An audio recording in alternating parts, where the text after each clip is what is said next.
period of its establishment, the Semenhyia Learning and Development Farm in Sehom in the Eastern region of Ghana has received quite a number of distinguished guests passing through either to learn or to have a practical feel of this demonstration farm.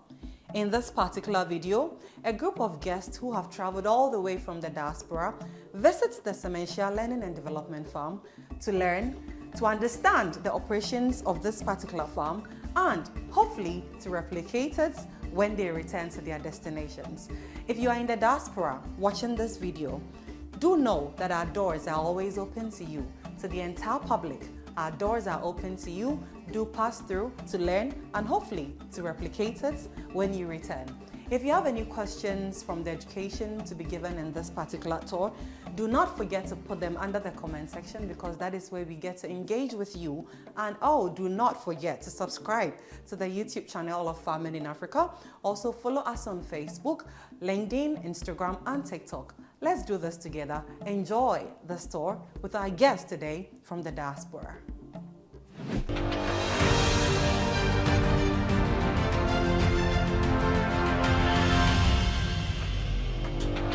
So I'll speak to you shortly about this, but that's where the magic of artificial insemination happens. This is like the science hub right here at the farm. When we even collect semen from the huge boa goats, you have to put it under the microscope to check its viability before you inseminate it. Okay. So all that sciencey stuff, this is where it happens. But we would go there later. So Sadiq, let me come in with my guest. One thing about a livestock farm, especially for dear people in the diaspora, nothing at a livestock farm is waste, nothing. You see these crates? When we once introduced them from South Africa, they came in these crates. We never threw them away, because at a point at our farm, the animals were giving birth back to back to back, so much so that even this gestation pen we are standing at got full. And so we now had to improvise. A livestock farmer always improvises. That's one of the things. This isn't just a lawn. It's a softer version of the Semenyhia grass called the SF02, which, you see, this is a gestation pen. So when they deliver, we bring them here. Mother and baby bond.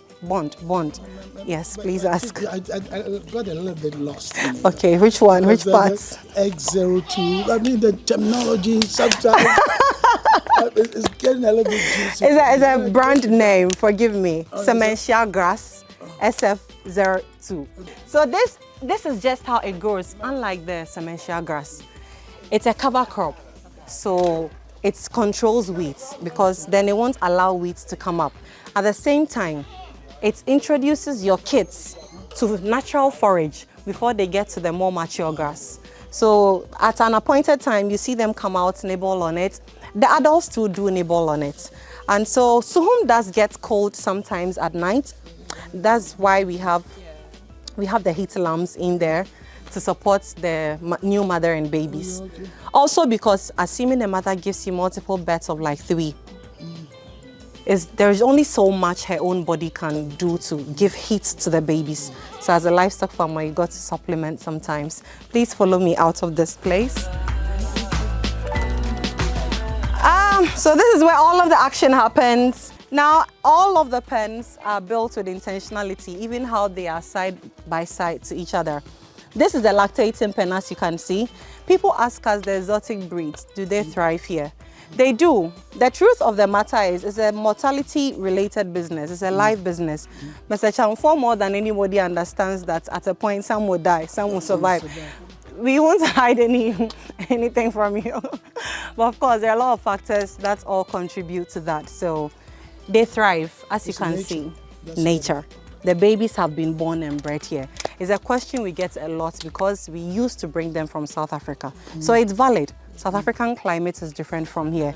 How sure are we they would live and thrive here? This is the answer to that. And so now people even come here to purchase the babies, because then the babies come with lower cost, no flight, taxes and all of that. Right. And at a point, they are even better in terms of crossing them with our local ones, because they don't now grow to be like huge as the mature ones. So we have the lactating pen. All of these are pregnant mamas. So they stand here and they see their future right next to them. These guys have gone out to graze, huh? Okay. So So this is one of my most favorite pens. You would have seen all the huge males here, but they've stepped out. And they are the reason we are even embarking on artificial insemination, because such premium quality genetic breed of animal, if it dies today, it goes away with all of the traits. But if you're able to collect the semen, store it, nitrogen tank for almost 100 years and above, you will never lose it. So unfortunately, they've gone out to graze. I promise you, you will see them before you go. Yeah. So then next to them, we have the active pen. Active pen literally means the pen filled with females ready to be crossed or just crossed. And they are right next to the male's pen because then when they go on heat, they wag their tails. There are certain signs that tells us it is time for crossing. So do the right thing. Encourage every one of you out there. Follow Farming in Africa on TikTok, YouTube. Please, if you are subscribed to the YouTube channel, then you get a lot of knowledge. Thank you and remain blessed. Tail sign means it's one of the most prominent signs. Yeah, like the dance. You know how in the bird kingdom some would dance, open up their feathers and all of that. Yeah, here these girls would rather try and wag their tails to the guys, tell them, okay, I think it's time, I want to get pregnant.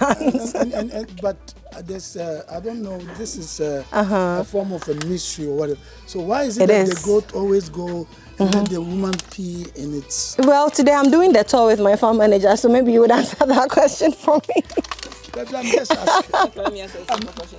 So when you see signs, what do? You just... It baptizes it first. When you do it... the signs, you pick them up and do the insemination, right? That's a good question because at this farm, we have what we call synchronized breeding. So we make sure that almost all of them come on heat at the same time so that we cross them at the same time and then they all give birth within the same time frame.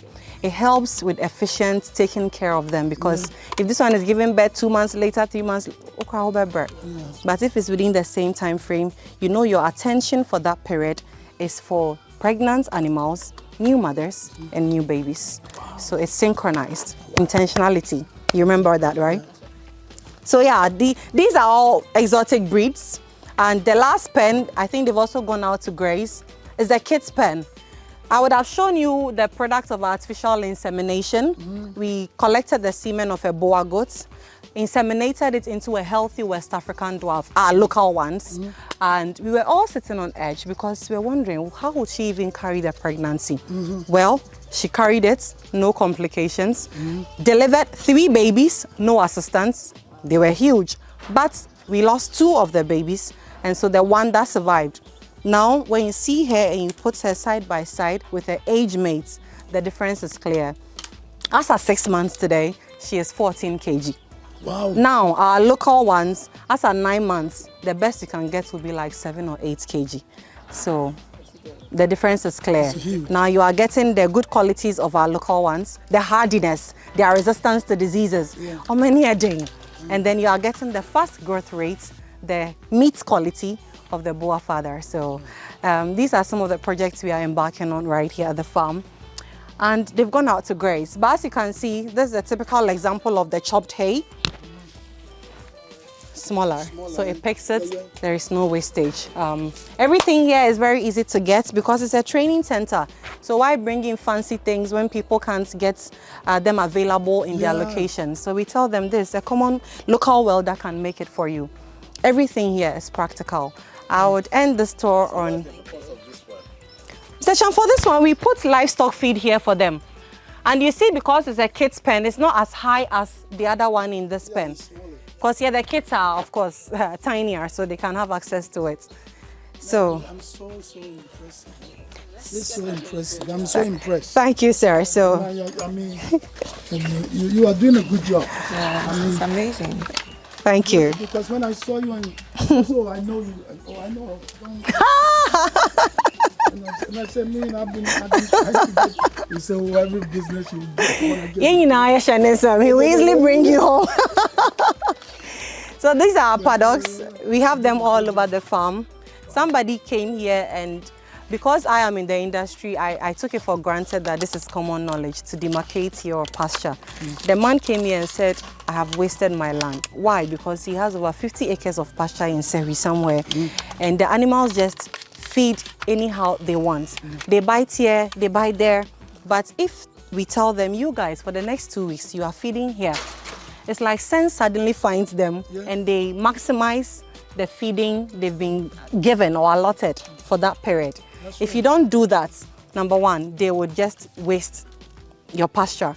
Number two, you do that to control breeding. Because if you don't want males and females crossing at unnecessary times to give you unwanted pregnancies, let males breed or feed here.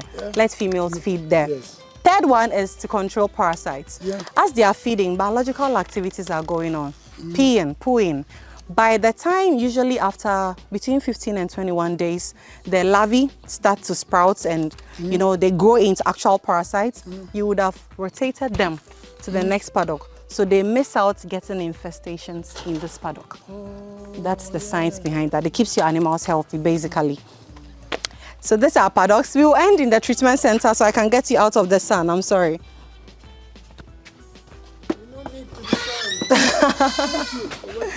Thank you too.